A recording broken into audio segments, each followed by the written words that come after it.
네, 안녕하세요. 여러분들과 함께 한국사 능력 검정 시험 고급 과정을 함께 할 허민수로 합니다. 자, 지금 보실 내용은 중세 문화에 대해서 살펴보도록 하겠습니다. 중세 문화, 그러니까 고려 문화를 이야기하는데요. 자, 고려는 이제 그 유교와 불교가 공존한 그런 어떤 국가지 않습니까? 그래서 유교가 굉장히 또 발달하기도 하고, 불교도 이제 발달하기도 하는데, 고려 그 성종 때에 그 최승로라는 사람이 있지 않습니까? 그 최승로가 이제 시무 28조를 고려 성종에게 제출하게 되잖아요. 설명해드렸었는데, 그래서 최승로의 시무 28조의 내용을 보게 되면, 유교는 치국의 근본이고, 불교는 이 수신의 근본이라고 이야기하지 않습니까? 그래서 유교와 불교의 그 조화. 그래서 이제 유교는 국가의 통치 이데올로기로서, 그리고 이제 불교는 민간의, 이 백성들의, 또는 왕실의 어떤 그 중심 신앙으로서 자리매김하는, 그래서 이제 그런 식으로 해서 불교와 유교를 어떤 조화를 이룰 수 있는 이런 모습을 또 볼 수가 있었잖아요. 자, 그래서 이러한 그 유교가 고려 시대 때 좀 발달하게 되는데, 그런 모습을 또 보도록 하겠습니다. 그래서 유학의 발달의 특징을 보시게 되면, 유교와 불교의 같이 발달하게 되는 이런 모습을 볼 수 있는데, 유교는 이제 정치를, 불교는 이 신앙적인 차원에서 발달하게 된다라는 거 보시면 되겠고, 그 다음에 이 고려 시대 초기 때는 굉장히 자주적이고 주체적이고 유교주의적인 정치적 기틀이 마련이 되는 이런 모습을 볼 수 있어요. 그래서 이제 육두품 계통의 그 유학자들이 이제 활약을 하게 되는데, 대표적인 사람이 최원위라든지 최언위 같은 사람이 있어요. 최원위라든지 최승우, 이런 사람들이 대표적인 고려시대 태조 왕건 때에 활약을 했었던 육두품 출신의 유학자다라는 걸 여러분들이 이해하시면 되겠습니다. 최원위는 이제 신라를 배반하고 고려로 넘어왔고요. 최승우 같은 경우는 신라를 배반하고 후백제로 넘어간 유학자라고 이제 보시면 되겠습니다. 자, 이런 사람들이 활약을 했었다. 그리고 이제 과거제도가 이제 시행이 됐었죠. 고려 광종 때에. 자, 중국에서 이제 귀화를 한 중국 후주에서 귀화를 한 이 쌍기의 건의를 받아서 과거제가 시행이 됐습니다. 우리나라 최초로 과거제가 시행이 됐다는 거. 자, 그 다음에 최승로의 시무 28조를 받아들여서 유교를 국가의 통치 이데올로기로서 삼는 이런 모습도 볼 수 있었습니다. 자, 이게 고려 시대의 초기 때의 그 유학의 그 내용이라고 보시면 되겠고, 자, 고려 중기 때 오게 되면, 고려 중기에 오게 되면 굉장히 유학이 보수적이고 좀 사대화적인 이런 모습을 볼 수 있어요. 그래서 이제 대표적으로 이자겸이 중국의 금나라, 여진족에서는 금나라와 군신관계를 체결하게 되지 않습니까? 그 군신관계를 체결하게 되면서 그 유교적인 어떤 그 사대성이 이제 드러나게 되는 거고요. 그리고 이제 그 이전에 1135년에 김부식이 멸충의 난을 이제 진압을 하지 않습니까? 신라 중심적인 어떤 사관을 가지고 있었다라고 얘기하는 김부식이 고구려 중심적인 어떤 그 팽창주의, 또 모험주의, 그리고 이제 영토확장주의를 가지고 있었던 이 묘청 세력을 진압을 하게 되면서 이제 유교적인 그런 어떤 사대성이 또 강조가 되는 이런 모습을 또 볼 수가 있었습니다. 그래서 이제 고려 중기에 들어오게 되면서 굉장히 문물민족 사회가 팽창해 나가게 되면서 좀 보수화되는 이런 모습을 볼 수 있고, 그 유교를 계속해서 이제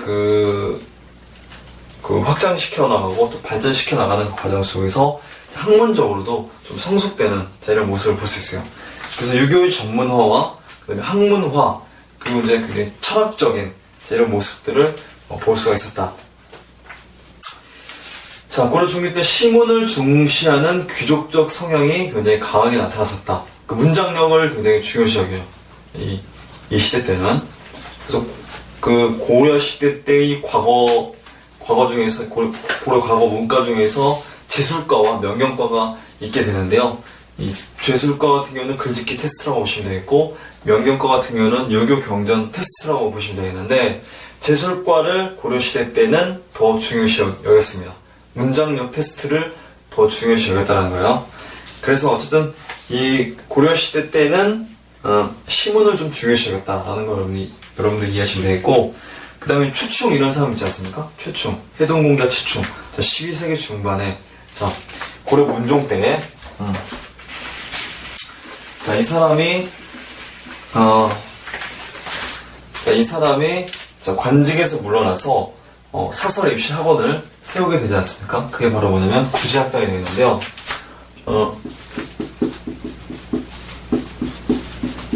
자, 개경에다가 이제 구제학당을 세우게 되는 거예요.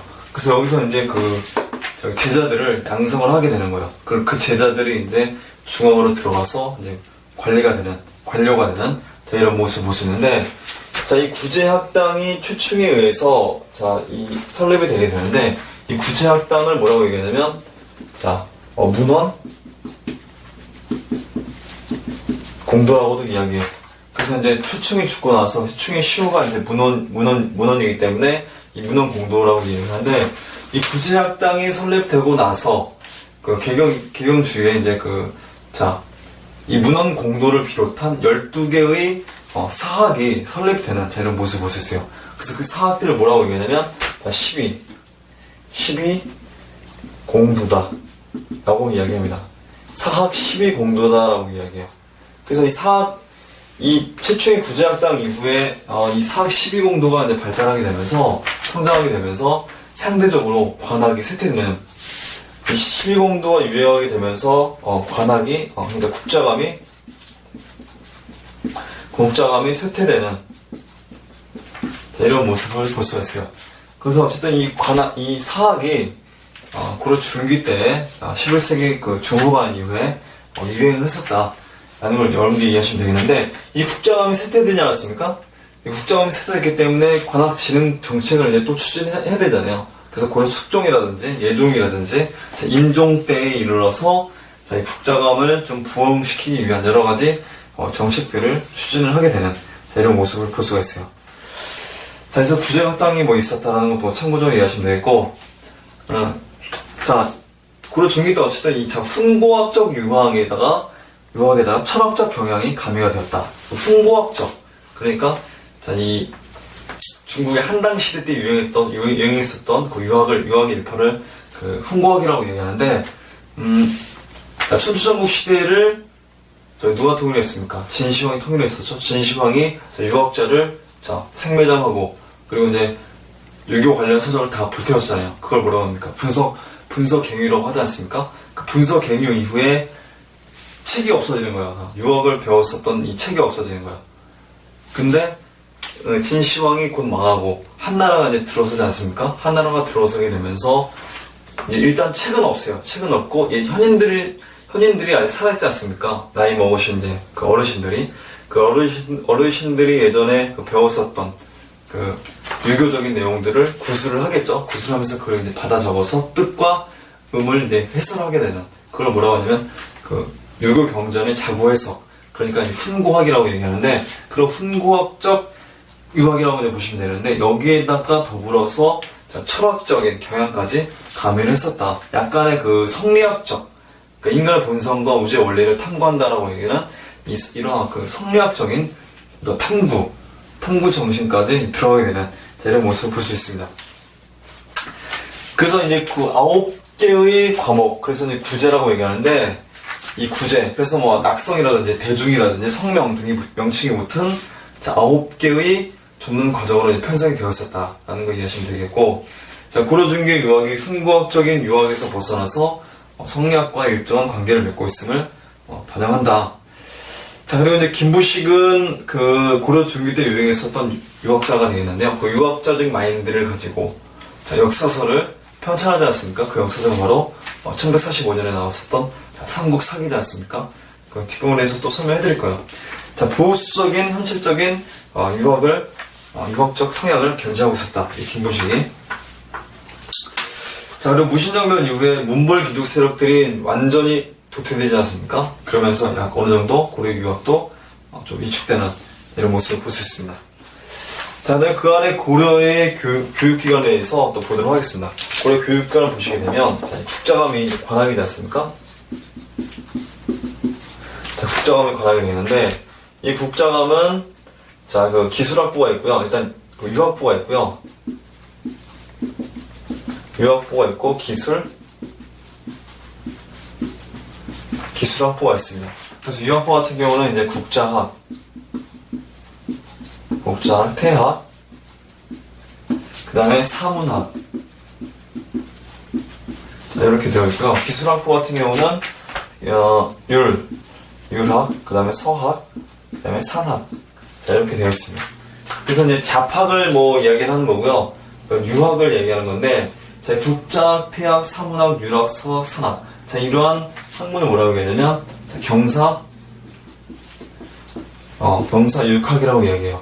고려 인종 때에 형부에 소속되어 있었던 이 법률을 얘기하죠. 이 법률을 기술학부에 편입을 시키게 되면서 경사육학이 완성이 되었다라고 이야기를 합니다. 그래서 어쨌든 이 국자감이 이런 식으로 들어가게 되는데, 자, 국자감에 입학할 수 있는 신분도 제한을 해 두었었어요. 그래서 유학부 같은 경우는 7품 이상. 기술학부 같은 경우는 이제 8품 이하. 8품 이하의 자제들에 한해서 여기 입학할 수 있고, 7품 이상의 자제들에 한해서 여기 입학할 수 있는데, 세부적으로 더 나누게 되면, 국자학 같은 경우는 3품 이상. 태학은 5품 이상. 사문학은 7품 이상. 자, 이런 식으로 해서 신분적으로 분리를 해 놓았었다 라는 걸 이해하시면 되겠습니다. 참고적으로 이해하시면 되겠고, 자, 그래서 우리 그 교육기관에 그 밑에 표가 나와 있는데, 유학교육이 있고 뭐 잡학교육이 뭐 이렇게 들어가지 않습니까?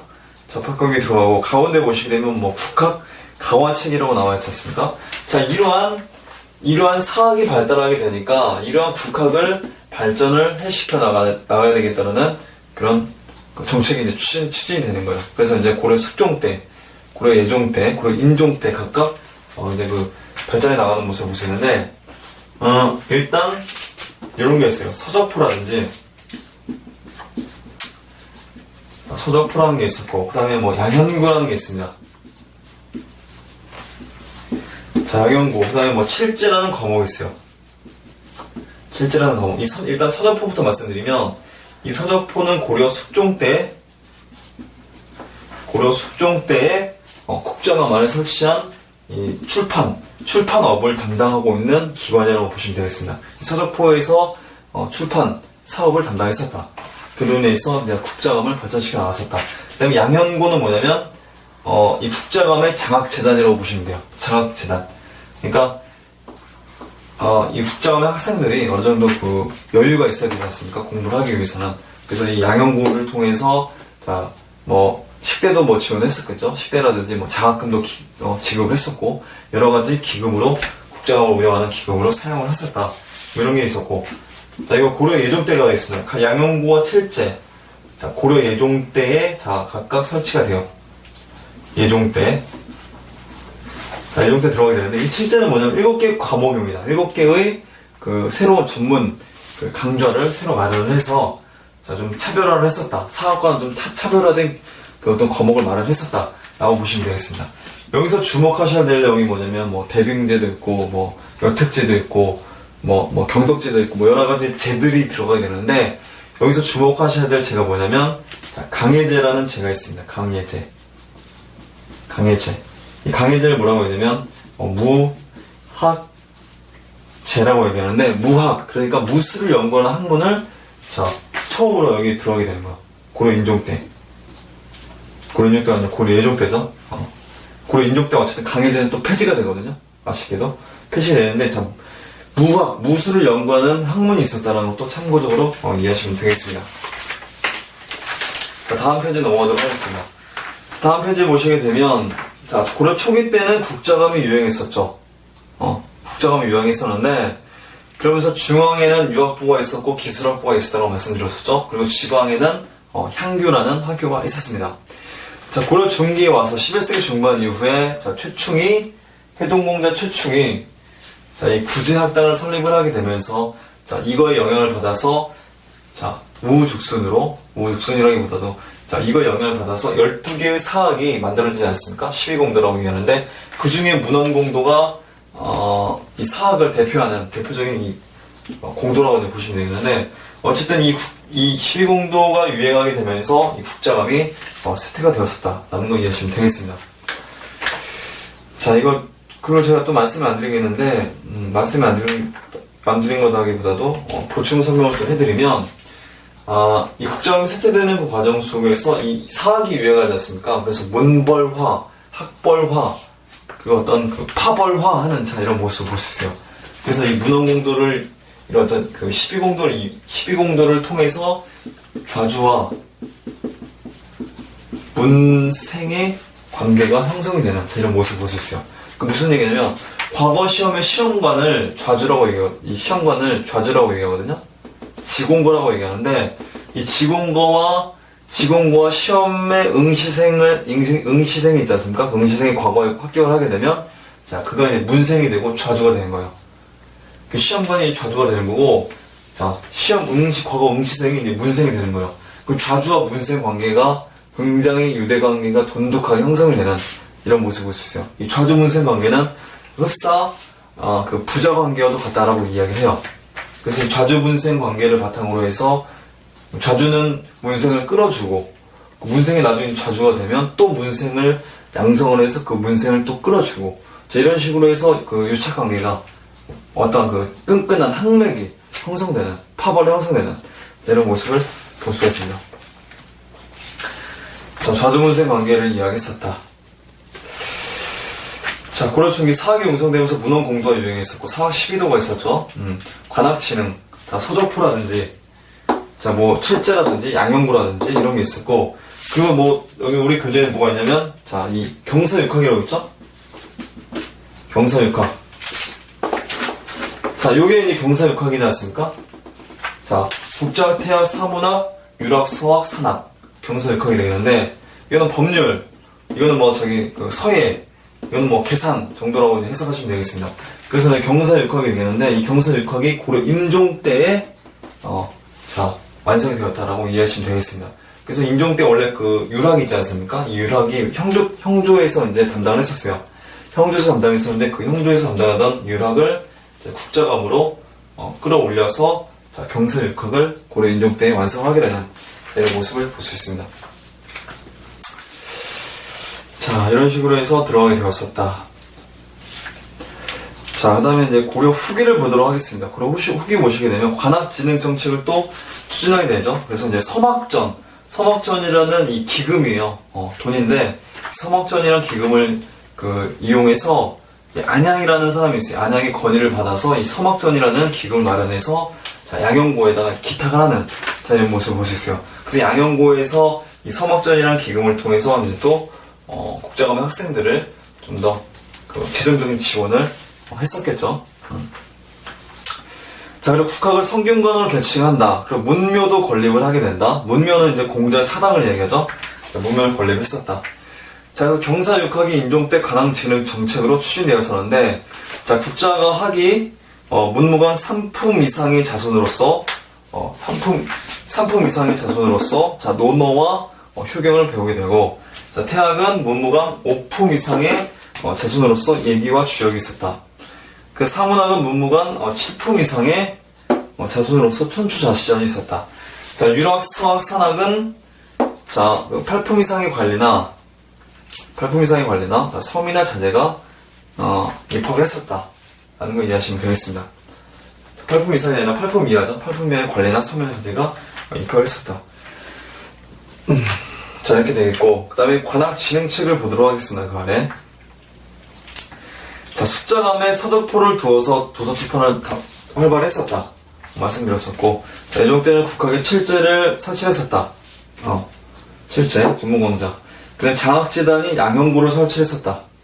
그리고 이제 국내 청년각, 보문각, 천장각, 임청각 등의 학문연구소와 도서관을 설치했었다 라는 거 이해하시면 되겠습니다. 그리고 이제 식목도감으로 하여금, 식목도감이 뭡니까? 법제라든지 법조목을 담당하는 기관이라고 얘기했었잖아요. 제추합작기구로 얘기했어요. 대신과 추민이 여기서 모여서 국가중대사를 논의를 한다 라고 이제 이야기를 했었는데,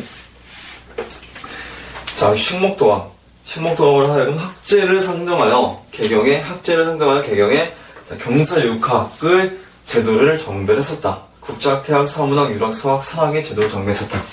자, 지방의 각 주현의 향약, 그러니까 향교를 얘기하는 건데, 이 향약을 세웠다라고 이야기해요. 고려 인종 때로 이제 추정을 하는데, 그 이전에도 향약을 세웠다라는 그 기록이 있습니다. 고려 목종 때 향약을 세웠다는 기록이 있는데, 어쨌든 인종 때도 향약을 지방의 향교를 좀 양성시키기 위한 노력을 했었다는 것도 참고적으로 이해하시면 되겠습니다. 자, 그리고 이제 3사 제도를 보도록 하겠습니다. 3사 제도는 뭐냐면 국자감의 이제 교육 과정이 되겠는데요. 국자감의 교육 과정이 되겠는데, 자, 이 3사 제도는 뭐냐면, 3사 제도는 뭐가 되는 거냐면, 상학이 있어요. 상사가 있습니다. 상사가 있고, 자, 내사가 있고, 그 다음에 자, 외사가 있어요. 그래서 이제 국자감에서 이제 수학을 하지 않습니까? 공부를 하지 않습니까? 국자감에서 공부를 할 때, 이 외사에서 먼저 공부를 하고, 자, 내사로 이제 들어오게 돼요. 이 내사로 들어와서, 이제 이런 학문들을 배우게 되는 거예요. 학문들을 배우게 되고, 이제 상사로 들어와서, 이제 상사로 들어와서 이 칠제라는 전문 강좌를 자, 배우게 되는 겁니다. 칠제라는 전문 강좌를 배우게 되면서, 그리고 이제 관료로 들어오게 되는. 자, 그로 인해서 좀 더 체계적이고 전문적으로, 운영을 했었다. 교육 과정을 운영을 했었다라는 걸 여러분들이 이해하시면 되겠습니다.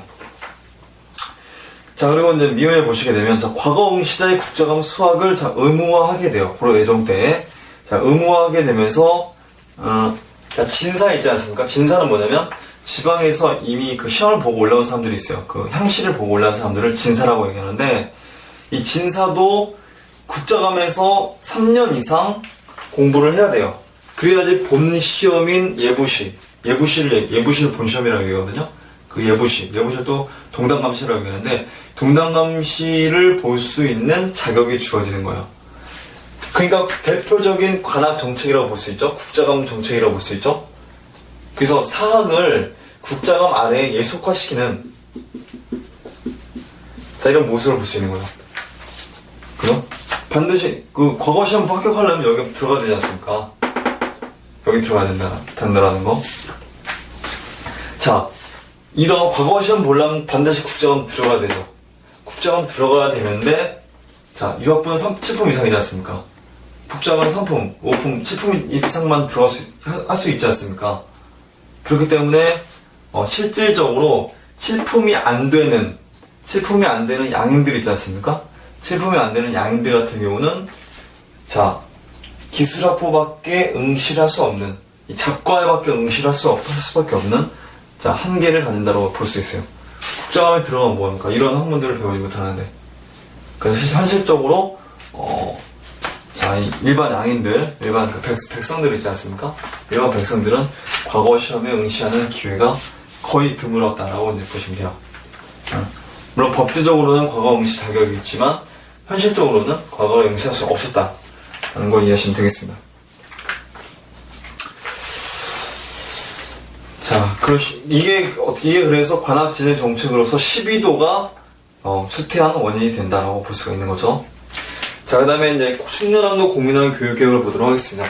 충렬함 같은 경우에는 국학에다 문묘를 이제 건립을 해요. 그러니까 공자의 위패를 모시는 사당을 얘기하죠. 문묘를 건립했었다. 그 성악전, 그 아까 말씀드렸었죠. 그러니까 자, 안향의 건의를 받아서 이제 그 양형고의 기탁할 기금을 마련하는 이 돈이라고 보시면 되겠습니다. 그래서 이제 관학진의 정책이었고요.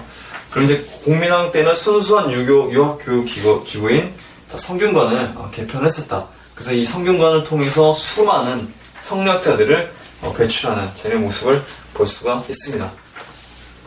자, 이제 과거제도 음소에 대해서 살펴보도록 하겠습니다. 자, 과거제도는 그 고려 강종 때 실시된 그 인재 선발 제도지 않습니까? 그 과거제도에 대해서 이제 보시게 될 텐데요. 음서 같은 경우는 그 오품이사회 자제 근친에 한해서 시험 없이 무시험으로 자, 관리에 임명하는 제도가 바로 이 음서지 않습니까?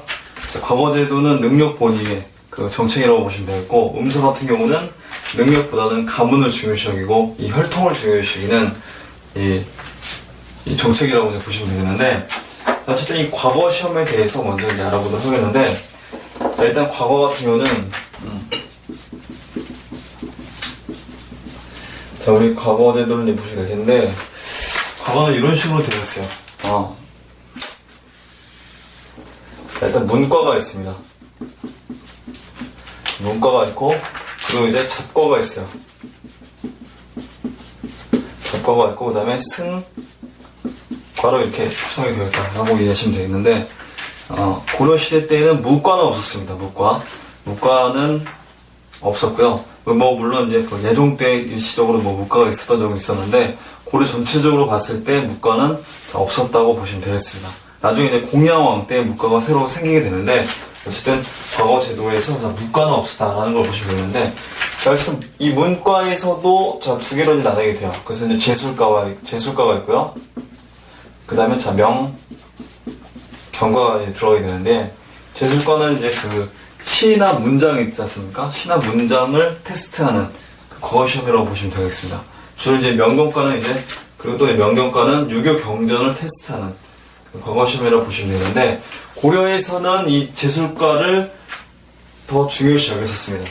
이거 참고적으로 이해하시면 되고, 고려시대, 그러니까 이거는 저기 고려시대잖아요. 조선시대 와서는 진사과가 되고요. 명경과 같은 경우는 유교 경전 테스트하는 건데, 조선시대 와서는 이제 그 생원과로 이제 불리게 되는 이런 모습을 볼 수 있는데, 조선시대 때는 이 생원과를 더 중요시 여겼습니다. 그러니까 유교 경전 테스트를 더 중요시 여겼다고 이제 보시면 되겠습니다. 그래서 어쨌든 이런 식으로 해서 문과가 구성되어 있는데, 제술과 같은 경우는, 자, 제술과 같은 경우는, 자, 시나 또는 부라든지 또는 치과 같은 테스트를 했었다. 시부를 짓고, 그리고 이제 암송을 하고, 그 국가 어떤 책략을 제시를 하는, 자, 이런 테스트를 했었다라고 보시면 되겠습니다. 명경 같은 경우는 이제 유교 경전이죠. 자, 유교 경전 테스트다라고 보시면 되겠는데, 잡과 같은 경우는 자, 이렇게 되어 있어요. 잡과는 의학이라든지, 또는 뭐 천문학이라든지, 또는 뭐 음양지리라든지, 또는 뭐 유학이라든지, 서학, 산학, 자, 이런 식으로 해서 이제 잡과가 이제, 만들어져 있고요. 승과 같은 경우는 교종선이 있고요.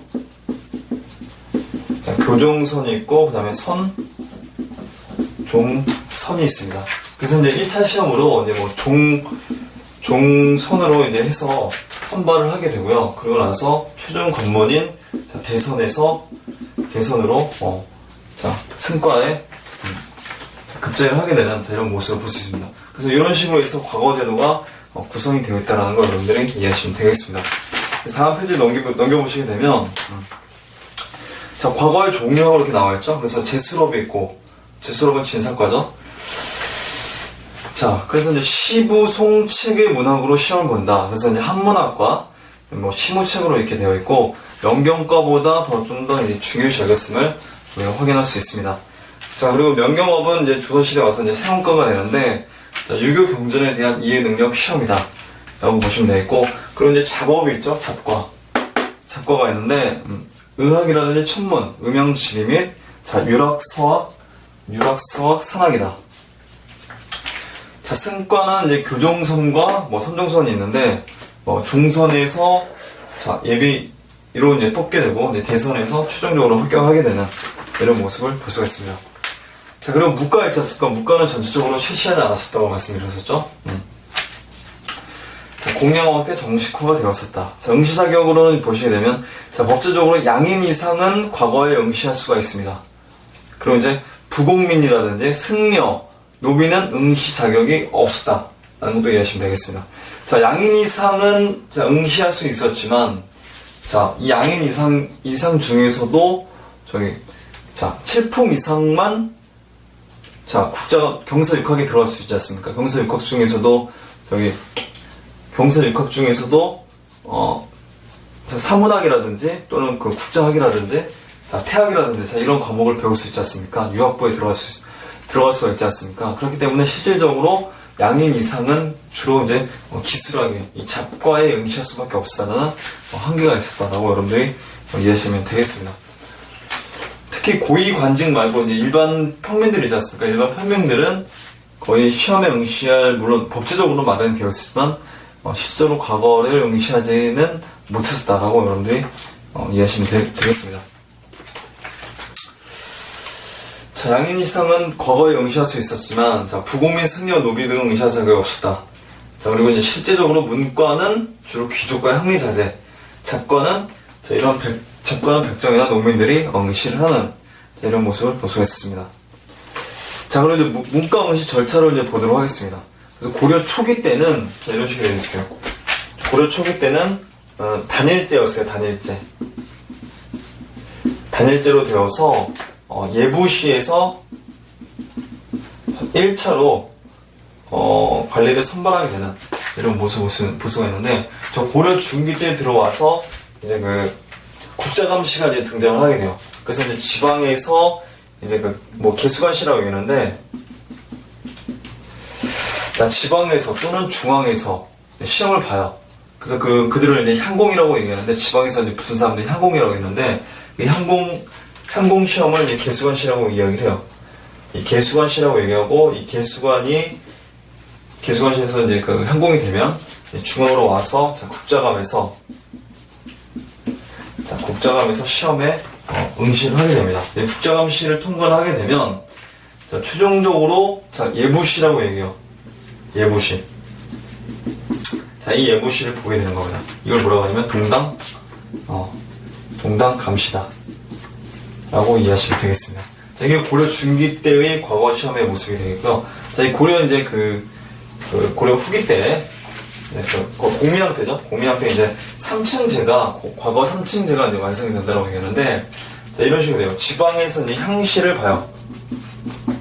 자, 지방에서 향시를 보게 되면, 자, 중앙으로 와서 예부에서 보는 예부시를 보게 됩니다. 그 예부시가 이제 회시가 되겠고요. 회시가 되겠고, 이 회시가 되겠는데, 회시에서 이제 통과를 하게 되면, 왕 앞에서 직접 보는 전시를 보게 되는 이런 모습을 볼 수 있어요. 고려 후기 때, 공민왕 때의 모습이 되겠습니다. 그래서 이 향시, 회시, 전시의 이런 모습들이 나중에 조선시대에 와서 그대로 이제 정착이 되는 이런 모습을 또 나중에 볼 수가 있습니다. 자, 그래서 이런 식으로 해서 과거 시험의 내용에 대해서 이제 볼 수가 있는데, 고려 초기는 국자감생과 향공, 그러니까 지방 출신들이죠. 그들이 이제 과거에 응시를 하게 되는데, 고려 중기 때에 들어서 이제 예비시험, 국자감시가 있었죠. 그리고 본시험에 동당감시가 있었다. 그러고 나서 참고적으로 여기 동당감시와 더불어서 좀 시험의 엄격성을 더하기 위해서 국왕의 복시가 시행이 되기도 했었다라는 것도 참고적으로 이해하시면 되겠습니다. 자, 과거 합격자를 엄선하게 가리기 위해서 이 복시를 실시했다는 거예요. 자, 그리고 국자감시를 보도록 하겠습니다. 중앙의 일반 국학생이라든지, 그러니까 국자감생을 얘기하죠. 또는 12공도생을 얘기한다든지, 또는 지방의 개수관시에서 합격된 향공이라고 얘기하거든요. 이 향공들이 국자감에 응시할 수 있는 자격이 되는 거예요. 알겠죠? 자, 국자감시에서 응시할 수 있는 자격이 된다. 그래서 합격을 하게 되면 진사의 칭호를 듣게 되고, 자, 본 시험에 예부시, 동당감시 나갈 수 있는 자격을 얻을 수 있다 라고 보시면 되겠습니다. 자, 그런데 본 시험에 나갈 수 있는 자격을 얻게 되는데 3년 이상 국자감에서 공부를 해야 된다는 거예요. 아까 제가 말씀드렸었잖아요. 관악 진행 정책으로 고려 인종 때 국자감에서 3년 이상 공부를 할 수 있게끔 하는 거라고 말씀드렸었죠. 3년 이상 수학이 필수다. 자, 그 다음에 예부시를 보도록 하겠습니다. 동당감시라고 얘기하죠? 동당감시라고 얘기하고, 자, 3년 이상 국자감에서 공부를 한 진사와 현직 관료가 이 예부시에서 시험을 볼 수 있는 자격이 있다. 현직 관료, 그러니까 이 고려시대 때 같은 경우는 참화관 이하예요. 그러니까 칠품 이하라고 보시면 되겠습니다. 그리고 조선은 당화관 이하만 가능하다고 얘기하는데, 정삼품 이하라고 이제 보시면 되겠습니다. 그 상품 이하만 가능하다. 네, 보시면. 자, 그리고 이제 과거 합격자와 좌주와의 결속이 강화된다. 아까도 설명해드렸죠. 좌주 분생 관계가 있었다고. 자, 그래서 결속이 강화되면서 관직 진출이 좀 용이해지는 이런 모습을 볼 수가 있습니다. 자, 고려시대 과거시대 제도의 특징을 보시게 되면 문과시험이 없었죠? 문과시험이 없었다. 과거의 성적과 출신 문벌이 관직 임명에 크게 작용을 하게 되는 이런 모습을 볼 수 있죠. 학맥이 작용할 수밖에 없는 거죠. 자, 음서보다 높은 관직에 올랐지만 승진 과정에는 큰 차이가 없었다라는 거. 그만큼 음서가 좀 더 이 과거보다는 비중이 더 높았다라는 걸 알 수가 있는 거죠. 자, 좌주문생 관계가 유지된다. 그래서 예부시의 그 시험관인 그 지공거, 그리고 이제 그 부시험관인 그 동지공거와 합격자의 관계를 좌주문생 관계라고 이야기를 하게 되면서 끈끈한 학맥을 유지한다. 자, 그리고 그 음서제도를 보도록 하겠습니다. 종실 자손. 5품 이상 고위 관료 자손은 무시험으로 관리를 선발하게 된다. 시험 없이. 자, 1인 수여가 원칙이었다. 자, 그래서 이제 그 자기 친자식이 없으면 외손자라든지 조카라든지 이런 그 혈족에게도 수여가 가능한 이런 모습을 볼 수 있어요. 음서 같은 경우. 그래서 이제 관리 등용법으로서만이 아니라 귀족의 특권을 세습적으로 유지하는 데 있어서 이제 기여를 하게 되는 게 음서다라고 보시면 되겠습니다. 자, 기타 관리 선발 방식으로서 첨거, 고급 관리를 추천하는 게 이제 첨거죠. 문신 월가법이라고 있습니다. 이것도 설명해드렸던 내용인데, 고려 성종 때 문신들에게 매월 그 시부를 지어서 바치게 한 그 제도를 문신 월가법이라고 얘기하겠습니다. 그래서 그 시부를 가지고 해서 그 승진하는 데 있어서 고가 점수에 이제 반영하는 이런 모습을 볼 수 있죠. 문신들에게 학문을 권장하기 위해서 이 문신 월가법을 통해서 선발을 하기도 했었다라는 거 이해하시면 되겠습니다. 자, 이제 사서의 편찬에 대해서 살펴보도록 하겠습니다. 역사서를 이야기하는 거죠. 그래서 이제 고려 전기 때 역사서가 있고, 고려 중기 때의 역사서가 있고, 무신 집권기 원나라 간섭기 때의 역사서가 이렇게 있고, 그리고 또 고려 그 말기 때, 고려 후기 때 이런 역사서가 있는데, 그 역사서의 내용들을 또 살펴보도록 하겠습니다. 고려 전기 때의 역사서를 이제 보도록 하게 되면, 일단 전체적으로 이 역사서가 발행되는 그 시기마다 역사서의 성격이 어느 정도 좀 나타나는 이런 모습을 볼 수 있어요. 그래서 이제 고려 전기 때 있지 않습니까? 고려 전기, 그리고 이제 고려 중기, 그리고 이제 무신 플러스 이제 그 원 간섭기, 그리고 이제 고려 후기, 고려 말기죠. 고려 말, 그러니까 후기. 자, 이때가 되겠는데, 자, 이때가 되겠죠? 자, 이런 식으로 들어가게 되는데, 이 고려 전기 때의 역사서의 특징을 보게 되면 굉장히 좀 자주적이고 민족적인 이런 모습을 볼 수 있어요. 자주적이다. 자, 고려 중기 때 역사서의 특징을 보게 되면 좀 약간 좀 사대적이다. 자, 무신 원 간섭기에 들어와서 역사서의 특징을 보게 되면 좀 자주적이었다. 자, 무신 정권 들어와서 그럴 때 원 간섭기 때에 그 북방에 이제 금나라가 있고 이제 원나라가 있지 않습니까? 그 원나라 어떤 침입이라든지 이런 거로부터 우리가 좀 적극적으로 방어를 하기 위한 그런 의도에서 좀 자주적인 역사서들이 많이 편찬되는 이런 모습을 볼 수 있어요.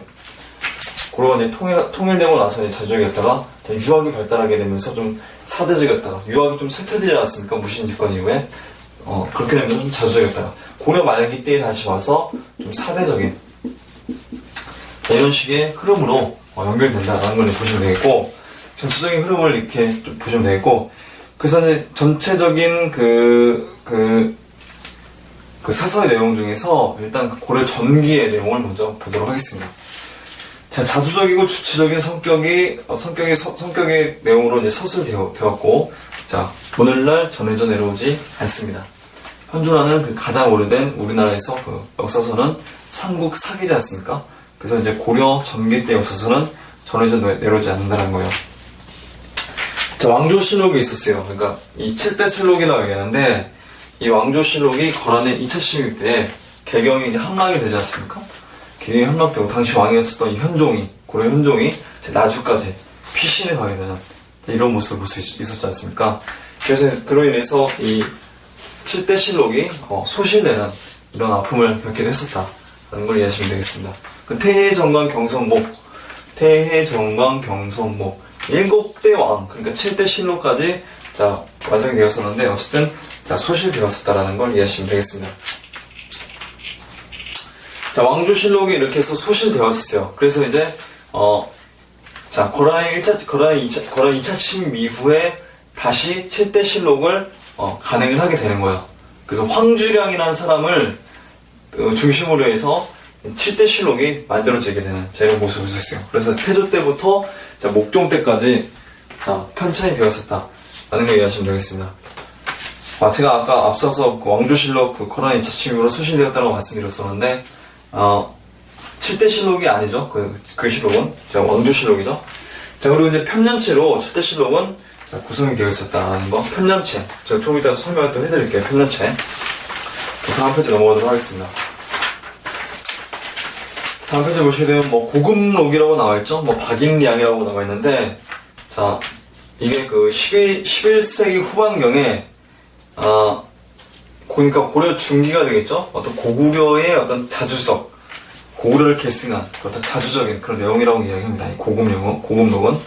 그런데 가락국기라는 역사서가 있었는데 11세기 후반이에요. 이것도 마찬가지로 김양감이라는 사람이 썼을 것으로 이제 추정을 하는 가락국. 그러니까 가락국이 어디가 되겠습니까? 김해 지역의 이 가락국을 얘기하는 거죠. 금강가야를 얘기하는 건데 이 금강가야와 관련된 그 역사서인데 자, 현존하진 않습니다. 가락국기.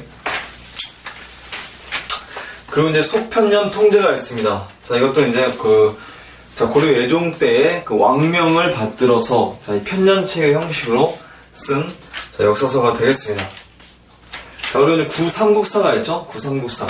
이 고려 김부식이 삼국사기를 1145년에 쓸 때에 자, 이 구삼국사를 굉장히 많이 인용을 했다라고 이야기합니다. 그래서 이제 단군 조선과 고려의 역사 계승의식을 가지고 있었다라고 얘기하는데 그리고 또 고려 계승의식을 포괄했다라고 얘기하는 역사서가 구삼국사가 되겠습니다.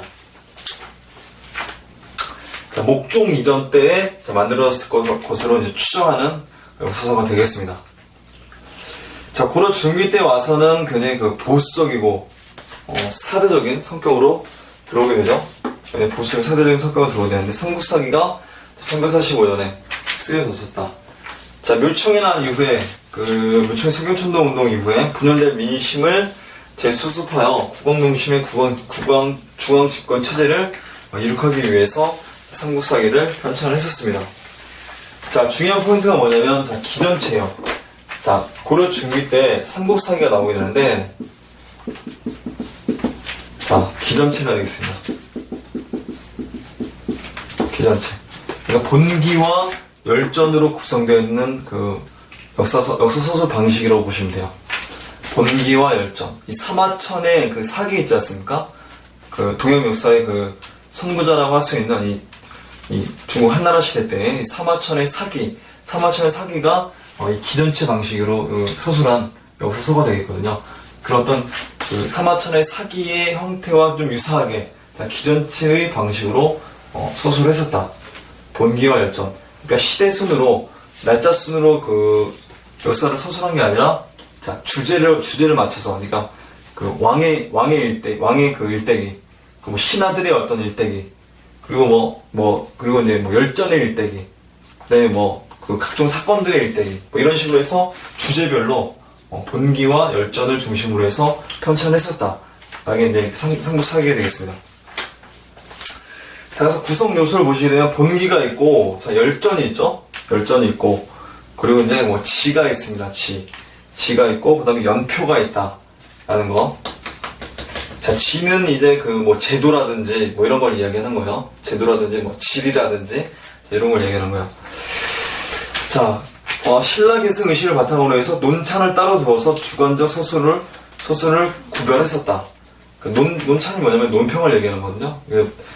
유교적인 합리주의적인 어떤 사관을 바탕으로 해서 자, 이 삼국사기를 편찬했으면 알 수 있습니다. 그래서 뒤에 김부식이 쓴 어떤 그 논평도 있어요.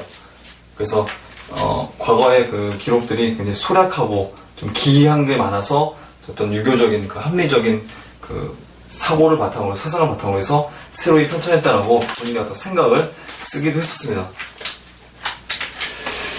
자, 의의는 뭐냐면 현존하는 제일 오래된 사서다. 자, 조선 중종 때 옥산서원에서 발간된 판이 가장 오래된 판으로 알려져 있다. 라는 것도 이해하시면 되겠고. 자, 그리고 편년통제, 소편년통제와 같은, 자, 그리고 편년통록, 자, 이런 책들이 고려 중기 때 편찬되었었던 역사서다. 라고 보시면 되겠습니다. 자, 여기 소편년통제 있지 않습니까? 소편년통제가 고려 시대 때 우리나라에서 편찬되었었던 최초의 편년체 사서라고 이제 보시면 되겠습니다. 편년체 사서 중에 최초였었다. 자, 그리고 무신집권과 그 원침략기에 대해서 보도록 하겠습니다. 무신집권, 무신정경 정변 이후에 그 사회적으로 굉장히 혼란했었죠. 농민반란이 일어났었고, 이랬지 않습니까? 또 몽골 침략기 위기 속에서 민족적 자주의식을 바탕으로 해서 전통 문화에 대한 올바른 이해, 유교적 합리주의 사관을 좀 비판을 한다. 그 우리 민족의 어떤 그 고유한 어떤 그 좀 자랑스러운 뭐 이런 내용들을 많이 담고 있다라고 보시면 되겠습니다. 자, 그래서 이제 그 유교의 합리주의 사관을 이제 비판하게 되고요. 자, 이규보의 뭐 동명왕편이 있었다. 무신집권 시기 때 동명왕편이 있었다.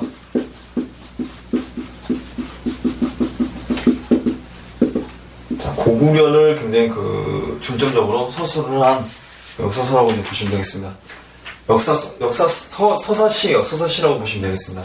동명왕편이 있고, 이규보의 동국 이상국집에 이 동명왕편이 실려있다라고 이해하시면 되겠습니다. 자, 동명왕을 고구려 건국 영웅으로 이제 표현했었다. 자, 민족의식, 고구려 계승의식을 굉장히 강조한 내용이다. 삼국사기에서 김부식이 배제했었던 전통문화를 유교의 신성성 입장에서 수용을 했었다. 유교뿐만이 아니라 우리나라의 어떤 전통적인 문화의 내용을 어떤 전통적인 어떤 신비로운 내용들을 다 담았다라고 이제 보시면 되겠습니다. 서사시라고 이야기해요. 서사시의 이 동명왕편은. 자, 그럼 이승유의 제왕옹기를 보도록 하겠습니다. 상하 2권의 역사서로 되어 있어요. 제왕옹기도. 그 상권은 그래서 중국의 역사를, 하권은 우리 고려 역사를, 우리나라의 역사를 담았다고 보시면 되겠는데, 자, 유교의식, 사대의식과 민족의식이 어느 정도 좀 공존하는지, 자, 이런 모습을 볼 수 있죠? 그러니까, 민족의식도 있었지만, 사대적 의식도 있었다. 중국은 이제 황제의 그 역사로 이제 구분하고, 우리는 그 제왕의 역사로 이제 구분하지 않습니까? 자, 그리고 그래서 이제 그 중국사, 한국사를 구분해 놓았다. 우리 역사를 중국의 것과 대등하게 파악하려는 자주성이 표현되기도 했었다. 자, 이 이승유의 제왕옹기에서 가장 중요한 핵심 포인트가 뭐냐면, 자, 발해를 우리나라 역사로 최초로 기술을 한 역사서다라고 여러분들이 이해하시면 되겠습니다. 발해가 최초로 언급되어 있다.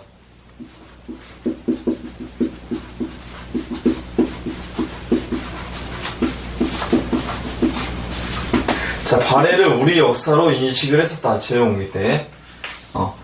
발해를 단독으로 서술했었던 발해와 관련 역사서는 저기 조선 후기 실학자 유득공이 썼던 이 발해고가 대표적이죠. 그 이전에 고려시대 때의 제왕옹기를 통해서 발해가 우리 역사라는 것을 최초로 인식을 하게 되는 이런 모습을 또 볼 수 있었습니다. 자, 그리고 단군 신화가 이제 들어가 있고요. 삼조선설. 자, 단군이 있고, 그 다음에 기자가 있지 않습니까? 기자가 이제 기원전 11세기경에 이제 들어오게 되는데, 중국으로부터 들어오게 되죠. 우리나라에서는 인정하지 않는데 그 기자가 우리나라의 그 고조선으로 들어와서 많은 문물을 전달해 주었다 라고 뭐 이런 내용들이 있죠. 그래서 이제 조선시대 때 뭐 기자 사당도 짓고 뭐 그러지 않습니까? 그래서 이제 굉장히 기자를 숭상하는 이런 모습을 볼 수 있는데, 어쨌든 이 기자를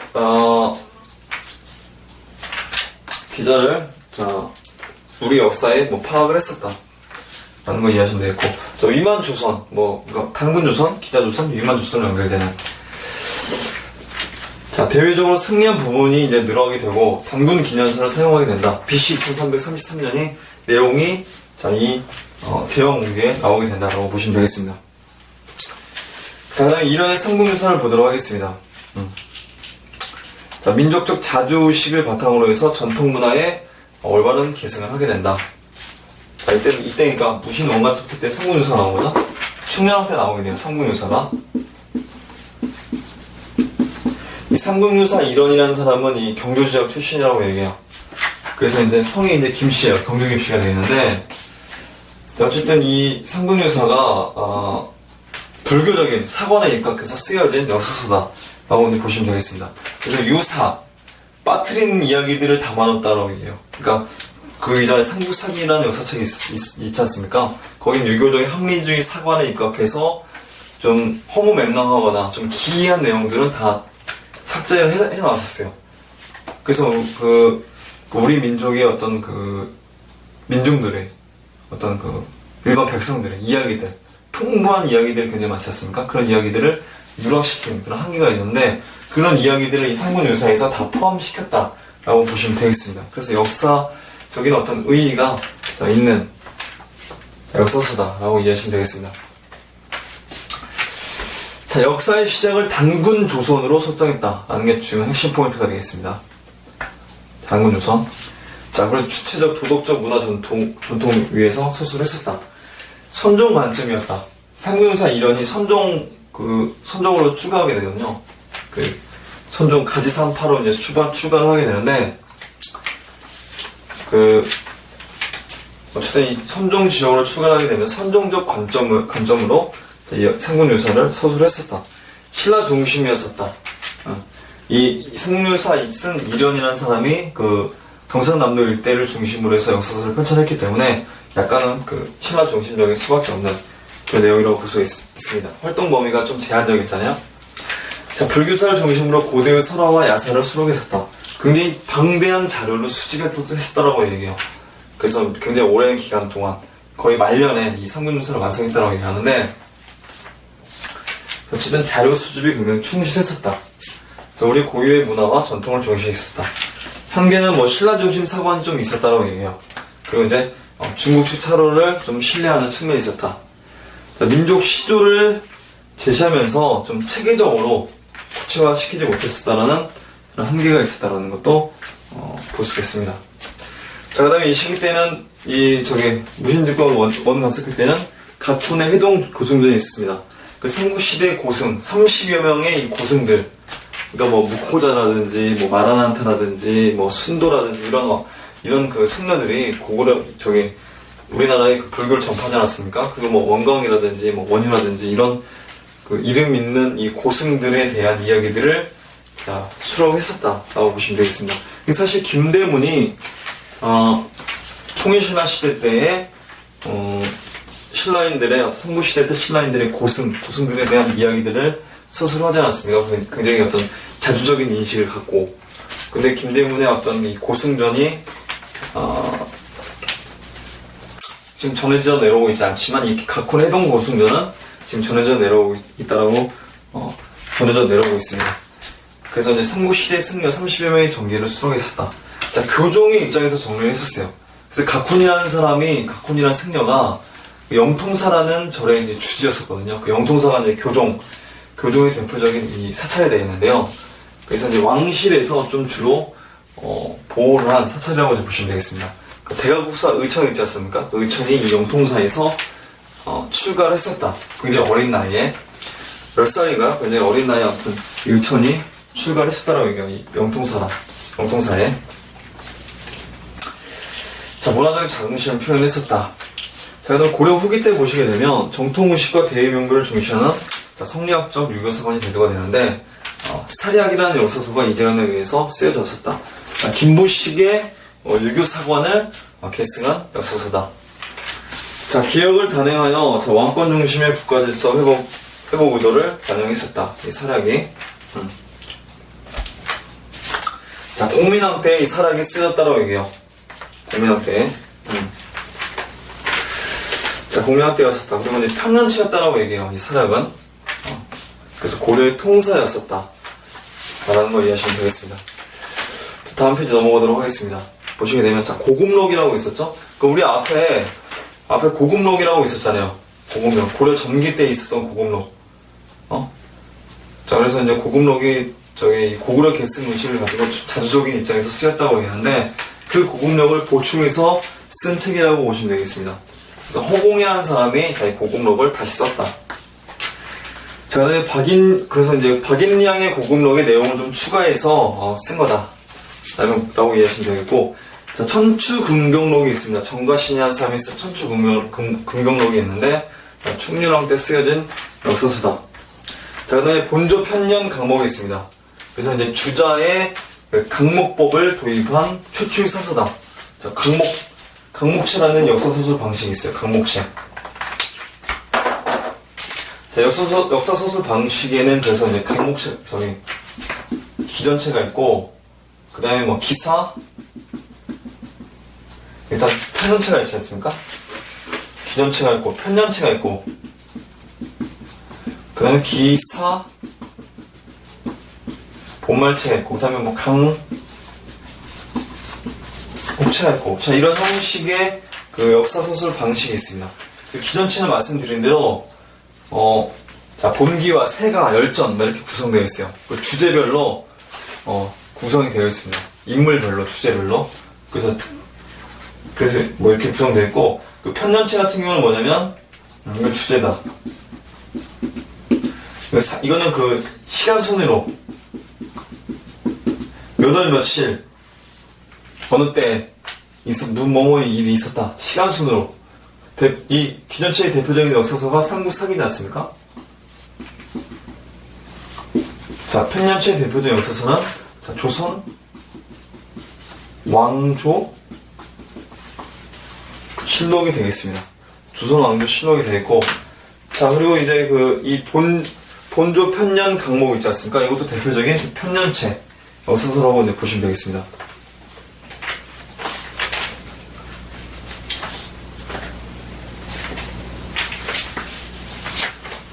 자, 편년체가 아니죠? 어쨌든 주제 강목법을 도입한 최초의 사서이기 때문에 편년체는 아니죠? 자, 조선왕조 실록이 되겠습니다. 자, 그리고 이제 기사 본말체는 자, 이긍이라는 사람이 있어요. 이긍에게 자, 연려 실기술. 자, 이런 역사서가 있습니다. 자, 기사 본말체는 뭐냐면, 자, 이런 거요. 그러니까, 기사가 있지 않습니까? 큰 제목을 하나 달아요. 신문 기사처럼. 큰 제목을 하나 달고, 그 밑에 그 제목과 관련된 내용을, 자, 구체적으로 서술을 하게 되는, 자, 이런 식의 역사 방식을 기사 본말체로 이야기합니다. 그러니까 신문 기사와 좀 유사하다고 보시면 돼요. 자, 그 다음에 강목체가 있는데, 강목체는 뭐냐면, 기사를 다는 게 아니라, 맨 꼭대기에 그 타이틀을 다는 게 아니라, 큰 줄거리, 강이라고 얘기해요. 강을 달아요, 강으로 해서 큰 줄거리를 이야기를 서술을 해요. 뭐, 이렇게 좀 핵심적인 내용들을. 그리고 그 안에다 목을 또 서술을 해요. 목은 뭐냐면, 구체적인 내용을, 자, 해설을 하게 되는 거예요. 쉽게 얘기하면, 강은, 본문의 내용이라고 보시면 되겠고, 목은 뭐냐면, 주석 있지 않습니까? 해설이라고 보시면 되겠습니다. 그래서 이제 어떤 개인적인, 유교사관에 입각한 개인적인 어떤 성리학적인 가치관에 입각해서 이 내용들을, 편찬한, 주관적인 그런 어떤 내용들을, 이거 상당히 좀 객관적으로 서술했다면, 목은 좀 약간 좀 주관적이고, 좀 그런 어떤 의도로 서술을 했었다라고 보시면 되겠습니다. 강목체의 역사서술 방식이 있었다. 라는 걸 이해하시면 되겠습니다. 대표적인 게 안정복의 동사 강목. 동사 강목. 남정복. 이런 역사서가 있었다는 걸 이해하시면 되겠습니다. 자, 그래서 여기까지 제가 설명해드렸는데 잠깐 쉬었다가 또 하도록 하겠습니다.